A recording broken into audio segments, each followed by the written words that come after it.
Alright, YouTube, tales of Trump's demise have been greatly exaggerated. They were a little bit premature by, about 3 weeks or so. The problem is this. Trump's temporary loss in the polls has been tempered by two things, technically three. The first was that his tape that dropped, and that did decline him in the polls significantly, was almost immediately undone by his fairly good second debate performance. Could be further outweighed by the third, which of course is on Wednesday. And for all of you, yes, of course I'll be live streaming after the debate. Now, last debate, people were talking about how I did it really late for some reason. I don't know, I was watching a stream, maybe it had a delay on it, I don't know. Anyway, I will be live streaming there. The debate helped him. WikiLeaks certainly isn't hurting him. O'Keefe's videos are helping regionally. What we're waiting for probably tomorrow or the day after. I expect it before the final debate because I expect that O'Keefe's idea, if his tape is truly damaging, whether it's a little damaging, a lot damaging, or a campaign killer, doesn't really matter. It will be fodder for the third debate. That's my opinion of what he'll probably do. I can't imagine if he's going to release it next week. Wouldn't make sense to release it after the debate because all anyone will talk about is the debate. They won't be talking as much about his tape. So I expect Monday or Tuesday. In the next 2 days, he'll drop it, probably tomorrow. And that's just an expectation. I don't have confirmation of that. And also it's helped that Hillary Clinton, because of those leaks, has continued along this line of blame Russia. Essentially, don't address the content of the leaks. Expect the media not to really address the content of the leaks, the legacy media, that is. And it's beginning to wear thin.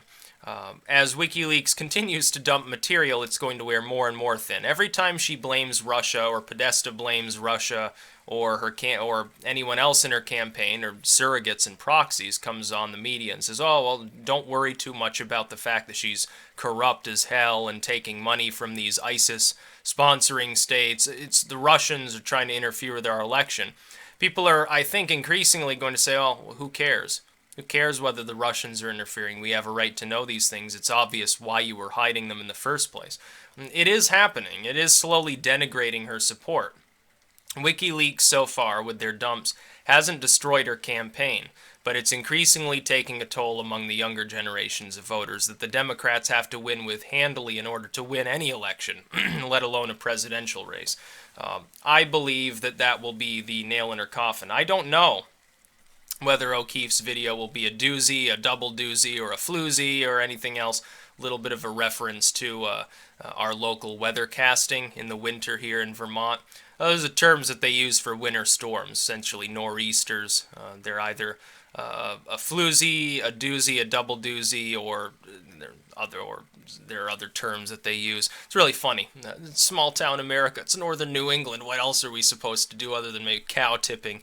Oh, old McLeary's apple tree got hit by lightning. Community outraged. Cow tipping gone wrong. Cow accidentally hits head, becomes retarded or something like that. It's basically how Vermont operates. Trump is rising back up in the polls. The last round was not nearly as unkind to him. Rasmussen and the LA Times rolling have him up. I question their methodology as much as I question anything else. ABC has him down by 4, which seems like a sensible level to me, or a little shy of that. NBC has him down 11. I don't believe that as far as I can throw it. And because it's just a bunch of zeros and ones, I can't throw it anywhere. NBC and CNN's polling I now completely ignore, specifically because it's come out, and again in the Podesta leaks, that those agencies are completely on board with Hillary. So I've got to assume that their polling probably is biased too. Just like Rasmussen tends to try to affect its own polls in favor of the Republicans, so I'm going to knock a few points off that, or LA Times, which aggregates its own polls and conducts them on a daily basis, more or less. I'm not sure that I can trust them. If past elections are any indicator, they're wrong, so are the CNN and NBC polls, and the ABC poll is probably right now the closest to the truth. Trump's down by 3, 4, 5 points or something like that. There's a lot of time left in the election. I don't think there will be any significant movement in favor of Clinton. I have a feeling. The media colluding with her dropped the tape. That's now clear. NBC did. In order to damage Trump's campaign.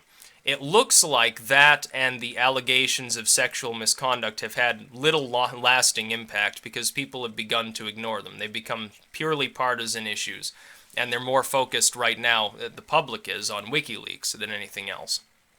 As they continue to focus on this, especially since Trump is essentially running against the media in part anyway, it's going to take more and more of a toll on Clinton. There are a lot of undecided voters left. This is not going to help her eventual turnout with those groups, which a lot of them will remain undecided until they literally fill out their ballot. I think the majority of them will vote for Trump. I don't think they'll vote for Clinton. I think with an establishment candidate like Clinton, I would expect that people would join her earlier. Essentially, when you have someone who's undecided up until the last minute, are they going to vote for the status quo or for change? I'm not sure that they'll vote for the status quo. I think that for the first time, those groups may go heavily in favor of the Republicans. And this doesn't translate, by the way, into down-ballot support. It certainly doesn't translate into support in Senate and House races. I expect now that the Democrats will probably retake the Senate by a few seats. In the House, I don't expect them to retake the House. That'll remain Republican. Slim, but it will. And then it'll move back, probably, in the Republicans' direction come the midterms. I don't think the Democrat, even if Clinton wins, in fact, if Clinton wins, they'll probably lose more seats back in the House in the midterms than if Trump wins. If Trump wins, it might remain more or less even. Democrats could gain, control of even more Senate seats. They could lose a few. Maybe it'll be a tie. Who knows? Under Clinton, though, if she has a Republican House to deal with, she'll be a do-nothing president for a couple of years. That'll weigh heavily upon their chances of retaining the Senate for more than 2 years. It'll be actually very, very funny because she probably will be like Obama has been during his second term, accomplishing very little other than diplomacy, which may help to stymie some of her worst ideas, massively raising taxes, fiddling around over in Asia, blaming Russia for all of her problems. That may go the way of the dinosaur if she wins, but I don't expect her to.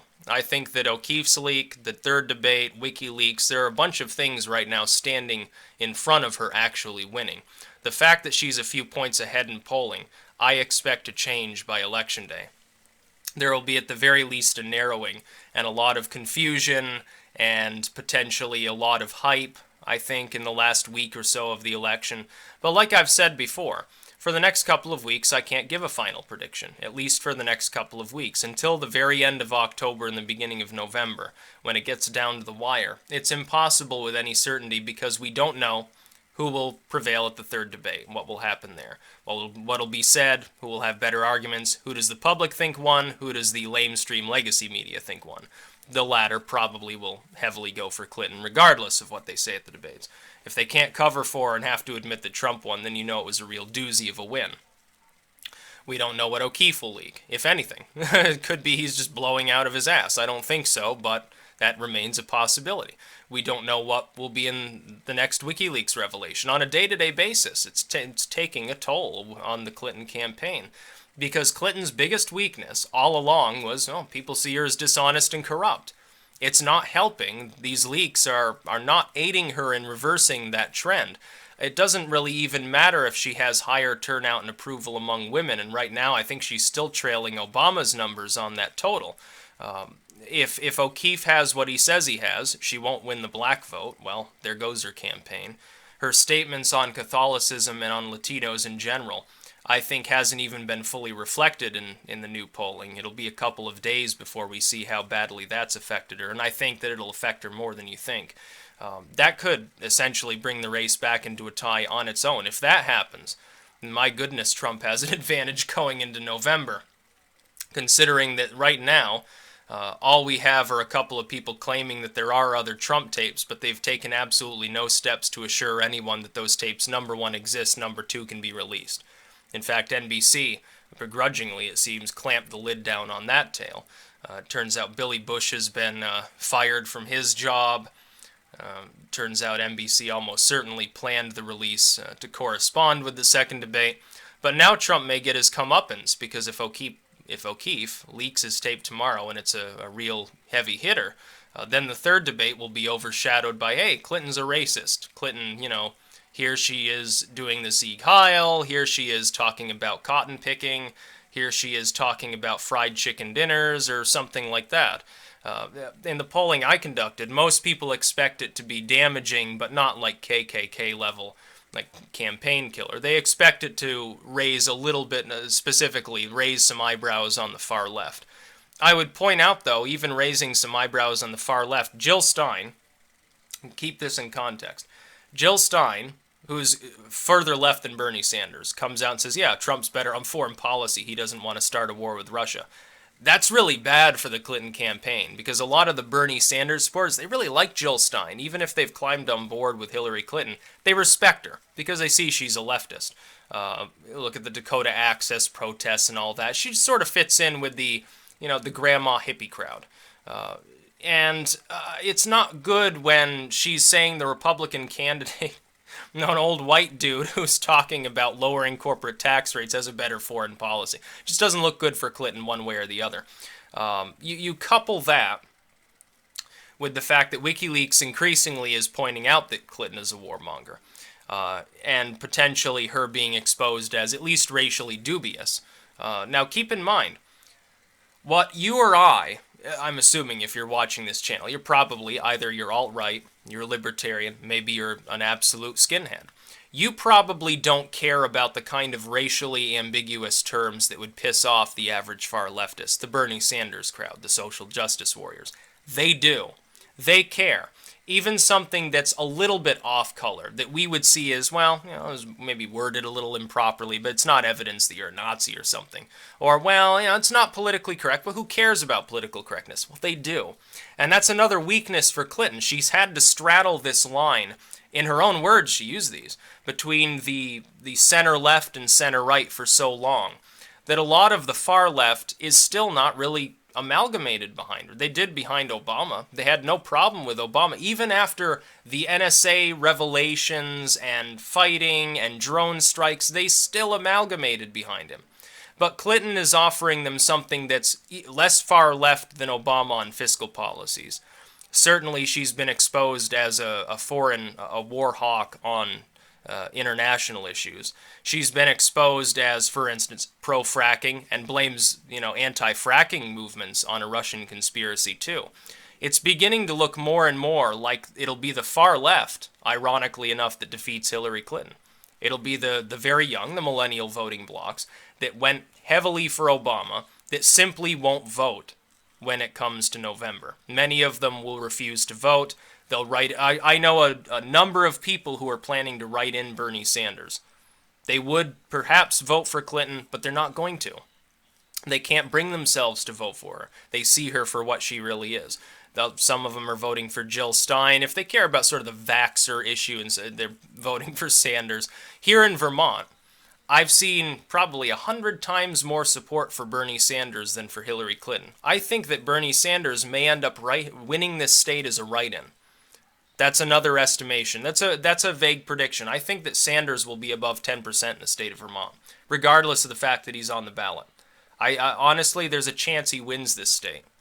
There's a chance that Jill Stein cracks 10% in this state too. I don't know if Hillary can win it, because the Republicans are going to get, 35, maybe 40% of the vote.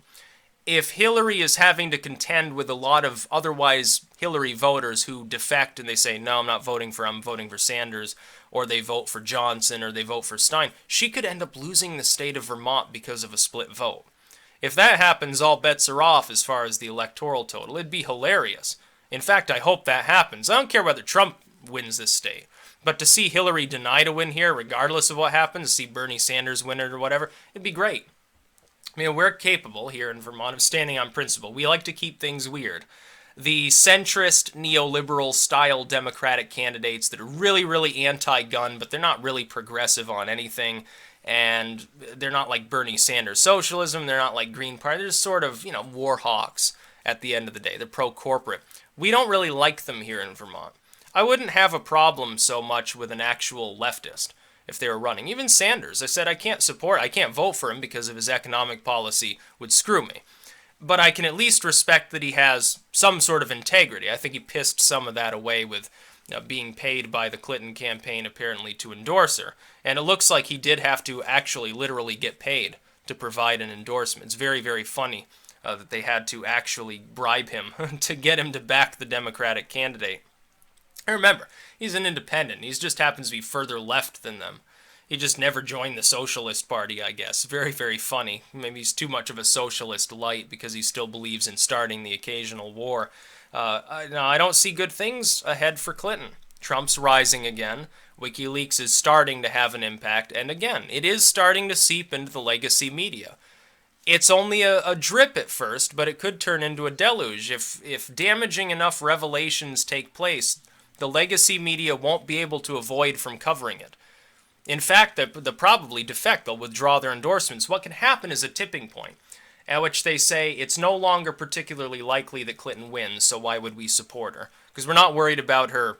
It doesn't. She's bribed us by saying, well, I'll give you lots of interviews, here's some money. She's not going to win anyway, so we're not getting anything out of it. We're pissing away our public credibility. And by the way, this is, a click storm here. This is a great story. Everyone will want to read all about it. We need to publish it. And that just it sends her into a tailspin, essentially. That could happen. It could happen as early as tomorrow. I'm not going to operate from that expectation, but it could, depending on what O'Keefe has, depending on what he drops. If he drops something and it's a whole lot of nothing, then we wait till the debate. Could be that Trump trounces her there. If he doesn't, we wait for more WikiLeaks revelations. They've potentially got better shit than they've been releasing. And what they're releasing keeps getting more damaging. Her talking about running a ring around China and claiming the entire Pacific. Pure McCarthyism. Pure warmongering. Even if it's possible to do that, the average Democratic voter, I would hazard a guess, probably doesn't think that's a great idea. It shows that it's not Trump's campaign that doesn't know anything about foreign policy. It shows that Clinton is openly considering, to a group of rich donors, of course, among her campaign staff and billionaires, oh yeah, I'll just claim the whole Pacific. Fuck China, essentially. It's getting rougher for her campaign. Her campaign for a week there or so was declared the ultimate victor by the legacy media, which was paid off to say that largely. Now it looks like they're not so sure. It looks like they've temporarily redoubled their efforts to prop up what could be a dying candidacy. I don't know that it's going to work. I don't think that it will. That's about all. Peace out.